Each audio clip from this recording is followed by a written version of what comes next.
বেশি বাড়াবাড়ি হয়ে যাচ্ছে যে একটা লাশ বানাচ্ছেন, বানায় কবরে নিয়ে যাচ্ছেন। বিষয়টা হচ্ছে কিছু কিছু এইগুলা বিষয় হচ্ছে কিয়ামতের আলামত। কিছু বস্তির পোলাপান এগুলা তৈরি করতেছেন।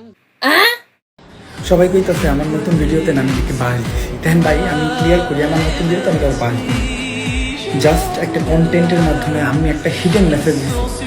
যে এই জায়গায় ওমরান ফায়ার বইলা দিছে যে তার নিউ ফানি ভিডিওটার মধ্যে কাউরে ছোট করা হয় নাই, জাস্ট একটা মেসেজ দেওয়ার উদ্দেশ্যে ভিডিওটা তৈরি করা হয়েছে। ইভেন আমরাও দেখেছি আসলে এই ভিডিওটার মধ্যে একটা মেসেজ দেওয়ার ট্রাই করা হয়েছে, তারপরেও বারবার বইলা দিয়েছে এই ভিডিওতে কাউরে ছোট করা হয় নাই। এরপরেও যে বইয়ের সাউয়া থেকে বের হওয়া কোনো এক কাপল ব্লগার ওমরান ফায়ারের নিউ ফানি ভিডিও নিয়ে গালি দেয় ওমরকে, বস্তি বলে জারক সন্তান বলে, তাহলে তোমাদের বুঝে নিতে হবে সে হুদায় খোঁচা দিয়া বাস খাইতে চাইতেছে, এমনকি পায়ে পাড়া দিয়া রোস্ট হতে যাচ্ছে। যখন এই ইমরান বাঞ্চোদের অনেক রোস্ট হওয়ার শখ, তাহলে চলো রোস্ট করি। ইন্টার পর ফিরছি কাপল ব্লগারের পিছন মারতে, এর পিছনই বা কি মারবো? আমাদের বলা নিজের বউয়ের পম পম দেখিয়ে তো ভাইরাল হয়ে লজিক ছাড়া কথা বলে এখন আবার সেই কথারই লজিক দেখাইতেছে। এই বাঞ্চো দিকে আর ফুটকির ভিতর থেকে এই লজিক নিয়ে আসে। তো যাই হোক, ইন্টার পরে দেখা হচ্ছে। হেই what is up, it's me Sagar, welcome back to my our channel. প্রথমে ইমরান বাঞ্চোদের ভিডিওটা দেখে আসি, তারপরে কথা বলছি ভিডিওটা নিয়ে। কিছু কিছু এইগুলা বিষয় হচ্ছে কিয়ামতের আলামত। কিছু বস্তির পোলাপান এগুলা তৈরি করতেছেন। এইটা যদি কিয়ামতের আলামত হয়, তাহলে কি বউ ব্যবসা কি জান্নাতের রাস্তা? এই মাদারচোদ যে এই কথাটা বলছে, এই কথাটার লজিকটা কোন জায়গায় আছে? এই মাদারচোদ কি বলতে পারবো যে লজিক আছে কোন জায়গায়? গাইস, অবশেষে আমাদের একটা ছেলে বাবু হইছে। তো আপনারা সবাই বেশি বেশি কমেন্ট করেন যে ওর কি নাম রাখা যায়। যার নামটা সবচেয়ে বেশি পছন্দ হইব আমরা তার নামটাই রাখবো।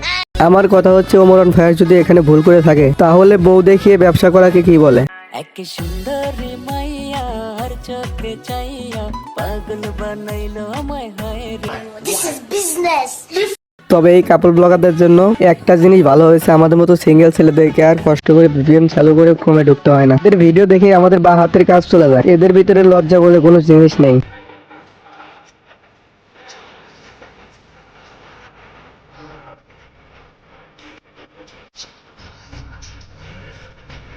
মানে মারা গেছে একটা বাচ্চা, বাবা কোলে নিয়ে যেতেছে, ওটার ব্যাকগ্রাউন্ডে একটা গান বাজতেছে, ও সামনের থেকে একটা স্লো মোশনের শুট নেওয়া হয়েছে, সাইড থেকে একটা স্লো মোশন শুট নিয়ে হয়েছে।